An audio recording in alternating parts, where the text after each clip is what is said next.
अगर आपने गुलाल फिल्म देखी है तो आपको वो डायलॉग याद होगा जिसमें दो युवा संवाद कर रहे हैं और एक कह रहा है कि यूथ यूथ बदलता है समाज को, और दूसरा युवा उन्हें ये कह रहा है कि ऐसा क्या बदलना चाहता है वो।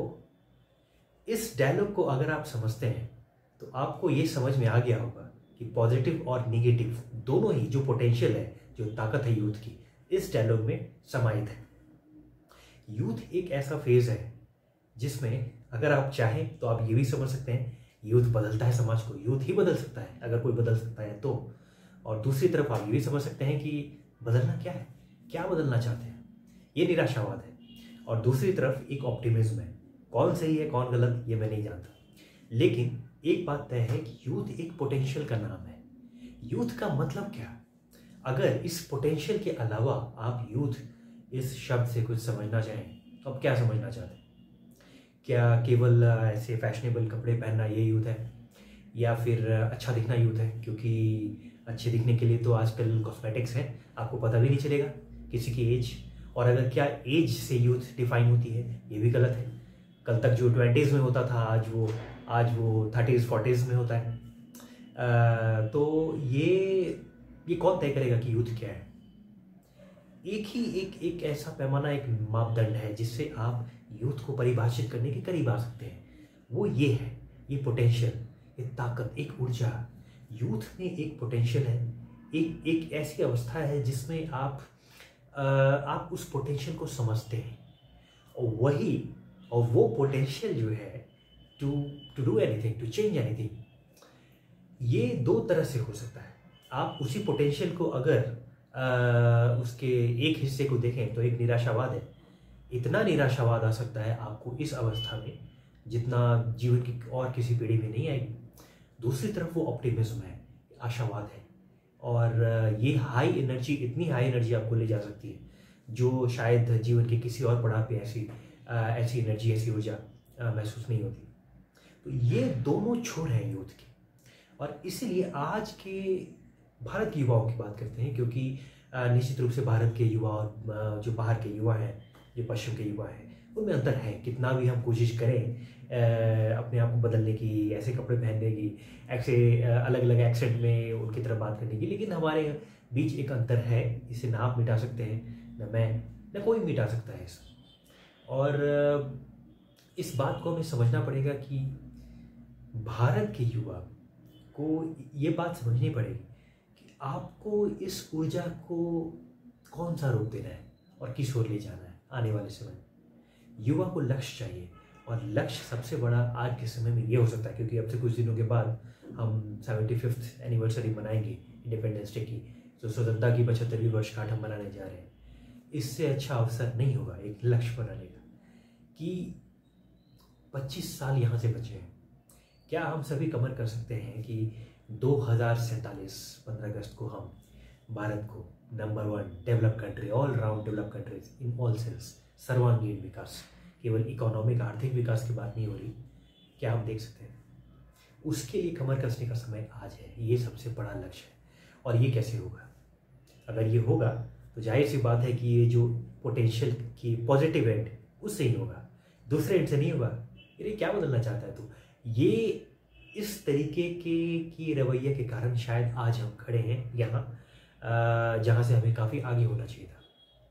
काफ़ी मीलों चलकर हम यहाँ तक पहुँचे हैं 75 वर्षों में, लेकिन हम काफ़ी ऊपर जा सकते थे और आगे जा सकते थे।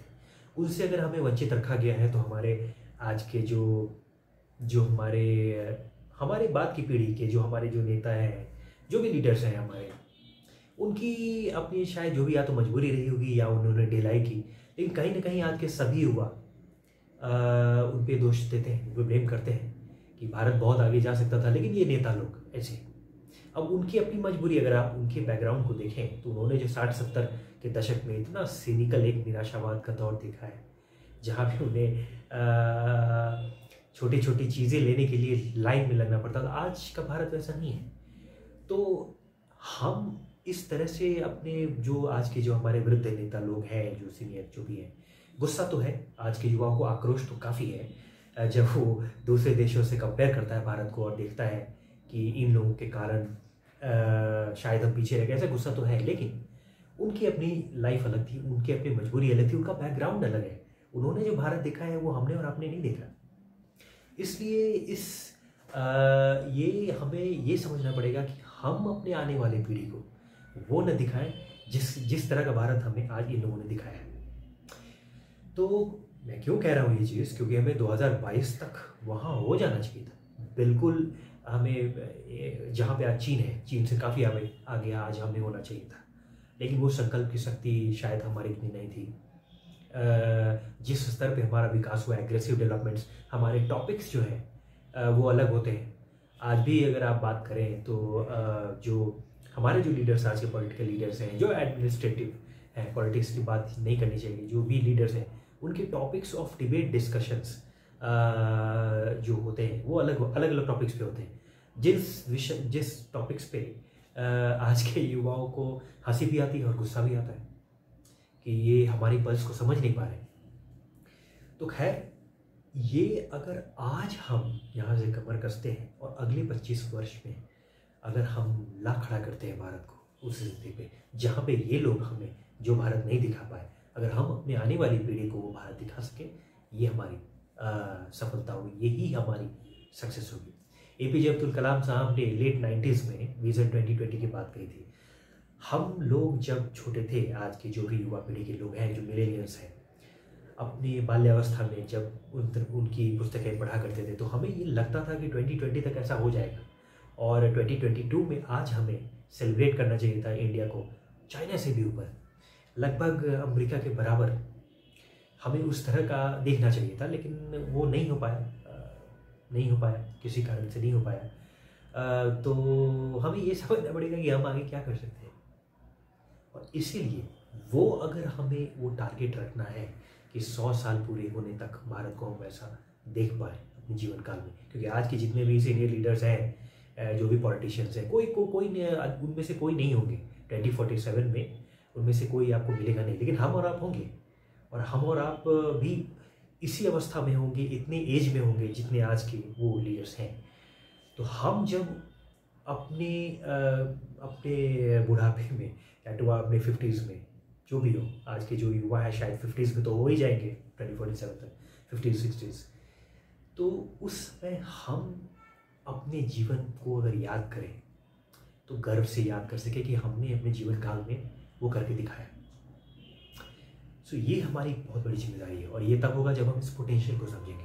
और उस पोटेंशियल, ताकत, ऊर्जा तो है, उस ऊर्जा के अगर एब एंड फ्लो, जो दो साइड्स हैं यूथ की, अगर आप दूसरी तरफ अगर ये बात करते हैं कि क्या बदलना चाहता है, तो क्या बदलना है यार, तो उस तरीके से अगर हमें सोचना है तो फिर कुछ नहीं हो पाएगा।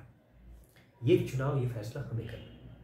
ये संभव है कि कुछ लोग उस सोच के भी होंगे कि क्या बदलना है यार, जो चल रहा है चलने दो, ठीक है, तो वो भी ठीक है। लेकिन ऐसे लोग अगर युवा वर्ग में कम हो तो बेहतर, हमारे और आपके लिए बेहतर। और अगर वैसे लोग, यूथ बदलता है समाज को, ऐसे लोग अगर ज़्यादा हो तो हमारे और आपके लिए वो बेहतर, पूरी दुनिया के लिए वो बेहतर, क्योंकि भारत अगर बेहतर बनेगा तो पूरा विश्व वो बेहतर बनेगा। इसलिए ये अगर जब हम समझते हैं कि हमारे पास वो पोटेंशियल है, तब हमें आने वाले समय में उसे क्रियान्वित कैसे करना है, अपनी सारी शक्ति उस दिशा में हमें ले जानी